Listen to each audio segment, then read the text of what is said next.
Hi, Miss Hazel here with another very exciting project for you. Yes, we are. We're both here. This is Miss Kate. Okay, so today we're going to make a mosaic trivet. It's going to take you a couple days, but I'm going to speed it up so you get to see all the steps. So here's the end product. I didn't paint the edge, but you could paint the edge if you wanted a really clean finish. So, okay, that's what we're working towards. Here we go.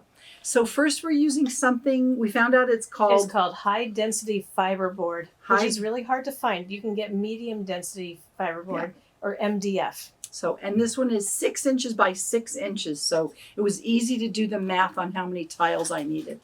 And I have 1 inch tiles. So you'll need 36 tiles to finish. But fancy, fancy, fancy little teeny tiles. 4 of these equal 1 of these. So that over here. If you want to do that. Okay, so first thing you're going to need to do, I have all my supplies. I have some tacky glue, and I put it in a cup, and I'm going to use an old paintbrush to do it on. You could make a trace of your square that you were doing and then play around with your tiles to come up whatever kind of design you wanted to do.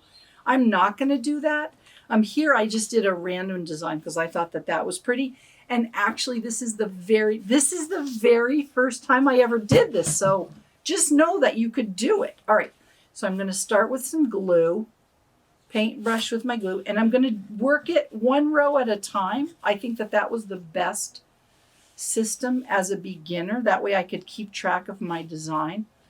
So if you wanted to, you could have your square. You could lay out exactly what you wanted your design look like. Maybe I'll do that quickly. 6 across, 2, 3, 5, 6, 4, 5, 6, like that. So it's in a grid, and then I'm going to just move from my grid down to my project. Okay. So the tile has 2 sides. It has a bumpy side. I don't know if you can see on that one. There's a bumpy side and a smooth side. You want the bumpy side down on the glue. So I laid 1 layer of glue. It's very fun and super satisfying because the glue is sort of squishy underneath the tile. Going kind of fast. Not really, I'm not even following my own system. Okay. Well, and Miss Hazel, when you're putting them down, do you need to have a little space in between? Yes, that's the next part I'm going to say. Now it's on the glue, but because the glue is still wet, it kind of, you can see I can squish it. I can move it forward. So I want my tiles all the way up on the edge. And I want to make sure there's space in between each of my tiles so that when I put the grout on it, the grout has a place to go. This is the grout line in the middle. You probably have seen mosaic tiles in like bathrooms or kitchens or things like that. Okay, next I'm going to make another row. Big goopy glue. Probably too much there. I was a little excited. Okay. Oh yeah, don't take too much at a time. I made a big giant mess. So if you put too much glue, then there won't be space for the grout. Okay, I'm going to use some of these little teeny guys. They go 4 to a square. Okay.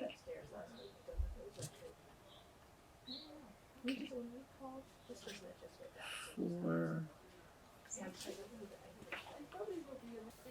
Done it row by row. There we go. You kind of get the idea? Then you're going to fill your board.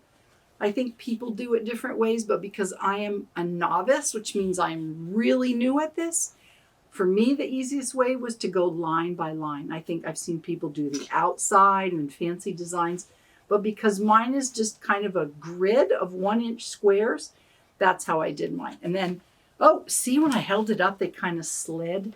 So you want to make sure when you're done and your whole grid is full, it won't dry yet. You can slide them around and get them exactly where you want them to go.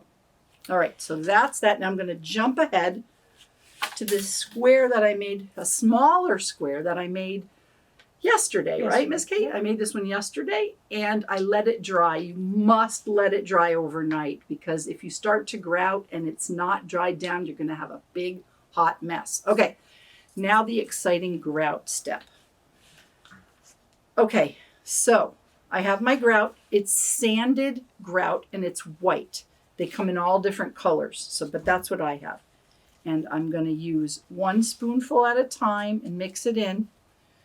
So I don't want it to get too soupy or too dry. I'm going for a consistency of thick soup. Like a potato soup? Maybe a potato soup. I like potato soup.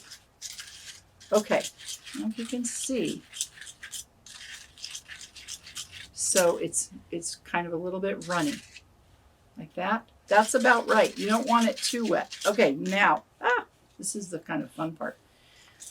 Okay, I don't know if you want to come up here and see this, Miss Kate. I'm going to spoon it in. I'm spooning it in, and it's a big mess. That's why I put newspaper down. Protect your work surface. A little bit at a time, and you're scraping it so it goes into all the cracks. That's why you need to leave space between. It's oddly satisfying because it's like this messy. It's a good messy project. Okay, there we go. Put it in. Looks like I've kind of covered all of my spots. I'm going to maybe use my spoon and scrape off any extra that's in there.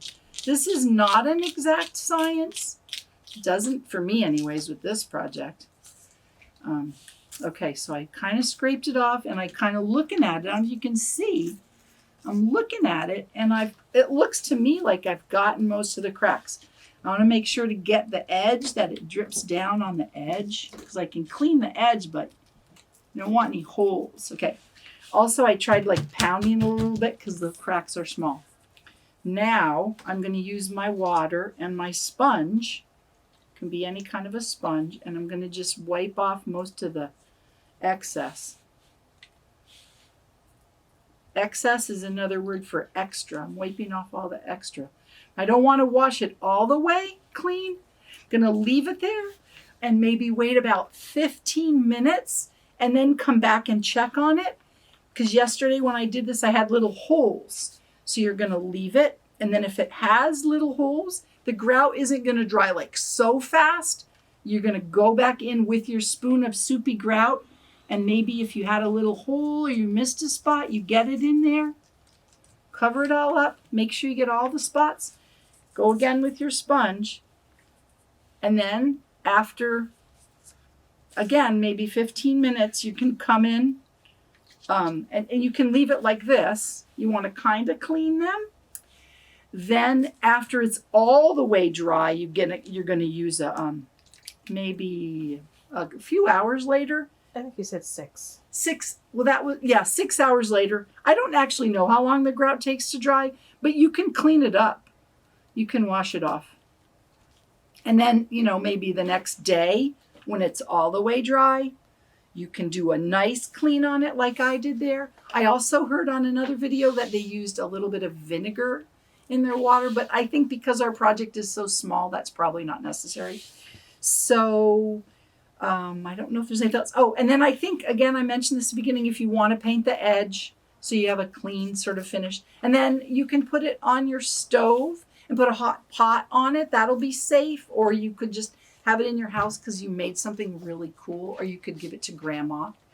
So I think that's it. I think I cover everything. Yes. All right. Well, good luck with your mosaic tile project. And if you like this video, you should subscribe to our YouTube channel, Alameda Arts, or follow us on Instagram at Alameda Arts Fun. Okay. Bye. Thanks for joining us. Bye.